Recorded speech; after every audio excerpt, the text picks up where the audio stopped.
The problem is the monopoly game, which is controlled by the Federal Reserve, the private bank, which is actually controlled out of London, is manipulating all the dollars to put them out, put more and more people into debt. So the illusion of equity they have in real estate is coming apart. The players that are analyzing everything are expecting massive foreclosures next year and the beginning of what we call the recession it's going to be worse than 29. It's your house that you're living in. You think you own it. You don't. Right. You have contractual right to transfer the airspace, subject to you paying taxes to the state. Right. Or the Global 2000 discussions that we had. The real problem that they have, as Kissinger says, is there are just too many people on the planet. And 40% of the world, 2 billion of us, exist on less than $2 a day.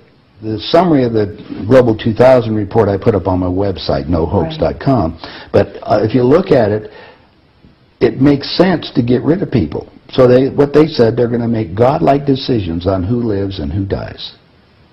Now, obviously, some of the meetings we sat on, we were planning on using neutron bombs on the major cities, because that contains most of what they call... You actually heard this? I sat in on the meetings. I was in the game big time. In fact, I was making such a mess, they decided rather than kill me, which they could, they just invited me into the inner group and asked me to be the finance chairman. And at that point, I probably would have been in, Secretary of the Treasury or something, whatever they wanted to do with me. What I was doing prior to that, so, making it right, I would volunteer to become a president of a company. And I'd go in and liquidate it. And we get rid of the expendable containers. That was my job. Expendable containers meaning human beings? That's right. Yeah, it's amazing. That's well, that was the a inside terminology. vernacular, wasn't it? Yeah. Oh, well, that's what we used at that time. I mean, it went from there to useless eaters today, so you're happy with it, you're a human resource. So, which, all you are is part of the commodity, even in the business sense. You look at it, you have a cost. Labor, what is labor? Yeah. Human resource. Right. When you're going to put together some kind of product. Well, the inside of the game, when we started to use neutron bombs, today they figure that biologicals are much cheaper. Mm-hmm. They're still planning on, the plan is to get a war started in the Middle East. And they're still planning on using a neutron bomb, or one of the bombs that they've got developed on Israel. Mm-hmm. And that's to begin World War III, which is all on the cards. And it's going to happen. They even put a monument up for this whole program. It's called the Georgia Guidestones. Outside of Atlanta, and they've got it all set down there. It's all in 8 languages. Basically, it's fait accompli as far as they're concerned. It's just to get the thing going in the Middle East, and it's not going fast enough. I mean, Carter put this thing in, so we have the Plan 2000 with the war starting in the year 2000 in the Middle East. Right.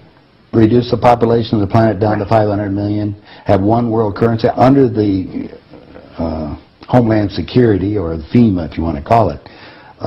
They're going to declare an emergency, which are going to shut down everything. My friends, my CIA associates, I don't even call them friends anymore. CIA is crooks in action. Yeah. They're all professional liars. Yeah. I mean, they got to be if they have that job. Yeah. So you have to look at what they're doing. Anyway, they're so concerned, they're leaving the country too. Most of them are going to Latin America. Meanwhile, they're closing in every day right now, just closing in to make it so we're going to be set up in these enemy prisoner war camps. I published a book. It's called Chaos in America. In it, I was asked to build an enemy prisoner war camp. I put the contract in this book. So you can read it for yourself. This is in downtown Las Vegas, right on the railroad tracks. It says enemy prisoner war camp. They're all on top. And they're building them all the way across the United States right now. Bush signed an executive order taking the old forts and the army places that we shut down to get those organized to hold the so-called dissidents. Now, what's the definition of a dissident? And the problem is that we're going to enslave ourselves, because most of the people want to keep having food coming in, and you're going to follow the line. You're just walking yourself into your own prison camp. Then we're going to come down to the extermination, just like World War II. Right. Well, Phil and I have lectured together. I know Phil Snyder. He's dead now. Yeah, I know he's dead. And so what about what he was saying about the number of bases at that time? I think it was 129 bases before he died. Underground had already been built. Is that all for the elite? Yeah. Really? What are they going to do with the rest of the people? They just get rid of them, leave them above ground and be radiated. Now, my son happens to be a nuclear physicist. Spent the last 3.5 years in a secret city in Russia. They're about 12 years ahead of us. They have 22,000 nuclear warheads. And of course, we're the target. The Soviets have 3 nuclear submarines on the west coast and 3 on the east coast. They're about 2 football fields in length, 5 stories tall, and they all are nuclear power and aimed at our major cities. West Coast gone. Well, because the plan is the northern hemisphere is where they're going to release the nuclear bombs, and the theory was that the winds from the North Pole that are coming down, because that's increasing drastically, will go to the equator, and there will be very little spillover because of the reverse of the winds, because of the southern hemisphere. So therefore, the nuclear radiation here will be a lot more than the southern hemisphere. And this is a fait accompli, you believe? Oh, they think so. Oh, yeah, they think they've won. That's the reason why they don't bother about me talking about it.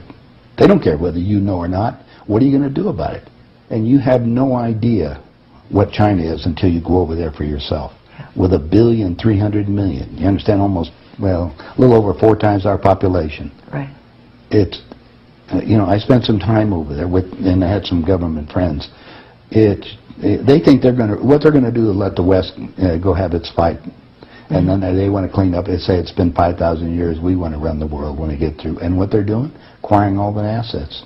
They figure that Canada and the United States, the property there will, the food growing areas will be enough to take care of their people. And that's what they're looking at. Why are they? I mean, they bought oil. So the U.S. will become a resource. Yeah. Whatever's left of it. Whatever's left of it. Yeah. You seem to be in a unique position to be able to put a fair amount of this together, which is quite interesting. Well, I walk my talk. I played the game. You played the game. You know one level of it. And I know. I used, like I say, I used to play around with the world leaders, so I know what they're planning on doing. What change of heart? What happened in you that made you decide to share this information that happens at the inside levels? Well, it come back to a moral situation that happened to me, I think. When I flew to Aspen.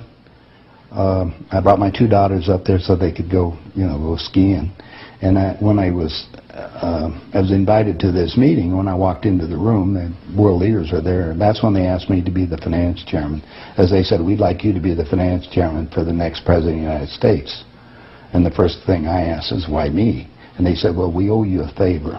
Remember I told you I volunteered to be president of the companies as I went down? And then you liquidate, I didn't charge them anything for it. It was just a game. I see. And anyway, that's what they said. So I thought you'd be good on the team, I'd be good. I'd be a team player. I just did it because it was, another one of these things. So next thing I asked them, I said, well, wait a minute. I just started this $100 million project. And they said, don't worry about it. We'll put it on ice. And I said, okay, who with? And I said, well, you can do that. Then I said the next thing was, who is going to be the next president? Now, this is 2 years before he became president. Right. They said Jimmy Carter, and I said, Jimmy who? And they said, well, he's the Democratic governor of Georgia. And I said, I've been voting Republican. And Paul Volcker said, son, don't worry about it. We control them both.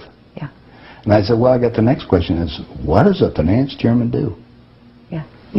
I haven't been doing that. I've been playing all this other stuff. They said, will you sit down with Ted? And so I sat over with Ted Kennedy. He's sitting right next to me. And Ted and I are, he's just joking. He says, George, you're going to love this job. You're really good with money. We're going to send you out to all the state Democratic functions to raise money for the National Democratic Party. And he said, you're going to meet some real foxy ladies. And just then, my daughter walked in. Ted looked at her and he says, wow, I want to go to bed with that. I says, no, you don't, Ted. That's my daughter, and she's 14. And his response to me was, I don't care. I was livid. I really didn't know what to do.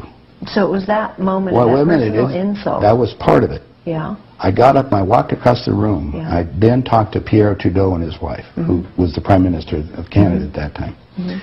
And I'm sitting in front of them was a little half cigar box full of white powder. And then I'm looking around the rest of the room. I said, my God, something hit me at that point. If the world leaders have to resort to this, I don't think I want to be part of this thing.